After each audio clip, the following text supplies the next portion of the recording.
You've spent months planning your big day, making sure every detail is perfect. You found your dream gown, beautiful accessories, and selected the right photographer to capture it all. But just like you put time into planning those details, you also need to plan for your photo session as well. Because if you don't, you might not get the perfect wedding gallery that you're expecting. Today, I'm going to share with you 7 mistakes that you need to avoid so that you can get everything you want out of your wedding photo session. The most common mistake that couples make when it comes to planning out your photo session is not allocating enough time for photos. Your photo session should be at least 2 hours long, and that's just for you and your spouse. If you wanted to do family photos or wedding party photos, you should dedicate 20 minutes to half an hour for that on top of the 2 hours. Now, there are a few things to keep in mind here. The first thing is that every photographer is different. Some photography styles require a lot more time to set up each pose. So that means you'll either get fewer photos in a 2-hour time frame, or you'll need to schedule more time to get in some more photos. The second thing is that if your videographer will be tagging along for the photo session, you may want to consider adding more time for that as well, or you can risk not getting as many shots as you'd like for both photo and video. That being said, every photographer is different, so it's important to ask how much time they require the photo session to be and how many photos you can expect to get out of that. The second mistake that I see couples making is wanting to shoot at too many different locations or wanting 2 locations that are too far apart from each other. This is going to take so much time out of your photo session or out of your entire wedding day timeline, especially if you consider the timing aspect that we just spoke about. I know it probably doesn't seem like it would be that bad, but try to imagine how much time it takes to drive to your location, find parking, get out of the car, figure out exactly where your photo team is, walk and meet them there. And it could take so much extra time if there are multiple areas of entry for your location that you chose, or if there's a lot of walking, which is especially true for parks. And then there's the time it takes to walk back to your car and get in. And now I know that doesn't seem like a big deal, but when you're walking with a big ball gown and a floor-length veil, even the simplest tasks can seem so difficult.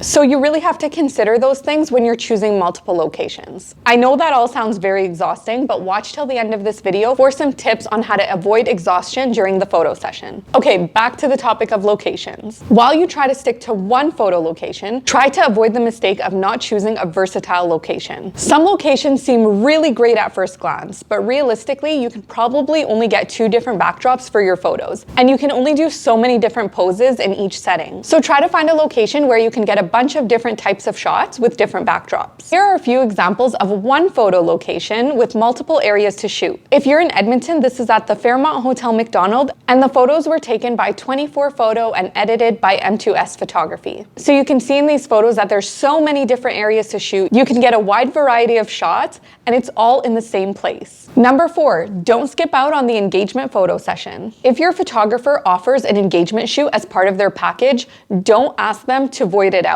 And if they don't offer it, ask them if you can add it on. If you're not used to taking photos, this is the perfect opportunity for you to get comfortable in front of the camera, and it allows your photographer to get familiar with you too. So it's like a trial run for the wedding. And when you get the photos back, you can see which poses and angles you really liked and which ones you didn't like so much. Trust me, there's so much more value in the engagement photo session than just the photos you'll end up with. Plus, you can always use those photos for your save the dates or your wedding website, and even your canvas photo for your welcome table on your wedding day. So building off of that point, the 5th mistake that I always see couples make is going forward with the engagement session, but then not having any communication with their photographer after that. Communication is key here. It's so important to let your photographer know the angles and poses that you really liked and which ones you didn't. If you just keep that information to yourself, nothing is going to change on the wedding day. And poses all come down to a personal preference. So if you don't communicate that with your photographer, they'll never know what you liked and what you didn't like. Okay, so earlier I went into a few details that really make your photo session sound exhausting. Even if you're only going with one photo location,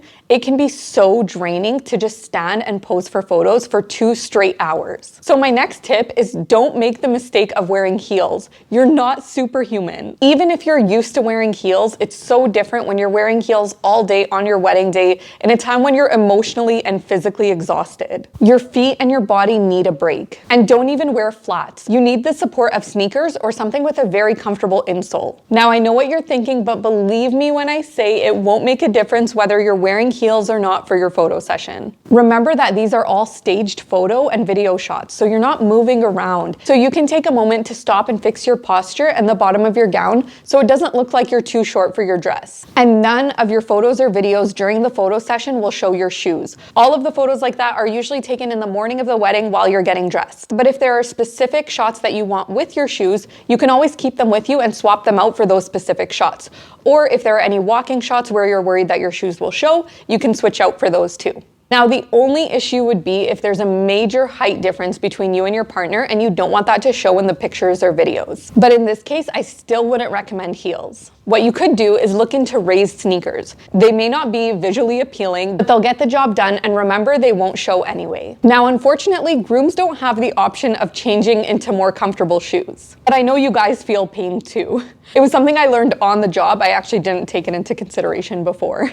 So the best thing that you can do is get gel insoles for your shoes. You can even get ones that are specific for the shape of your feet from any pharmacy or healthcare store. Take the shoes that you'll be wearing on your wedding with you so that you know that there's enough space for them to fit in the shoe without it squishing your toes. This tip has been a game changer for my brides and grooms. So if you only remember one thing from this video, please let it be this. Because when you guys are uncomfortable, we can see it in your face in the photos. It's hard to hide, and by that point, you're usually way too exhausted to care about hiding it at all. So hopefully that tip helps you to be more comfortable during your photo session so you can just relax and enjoy it a lot more so that that can reflect in your photos. The last mistake you should avoid is not hiring a bridal stylist. A bridal stylist, also called a bridal assistant or a bridal concierge, is someone who can help you stage your gown for photos and help you with any veil shots, pretty much assist the photographer making sure that you look perfect for your photos throughout the day.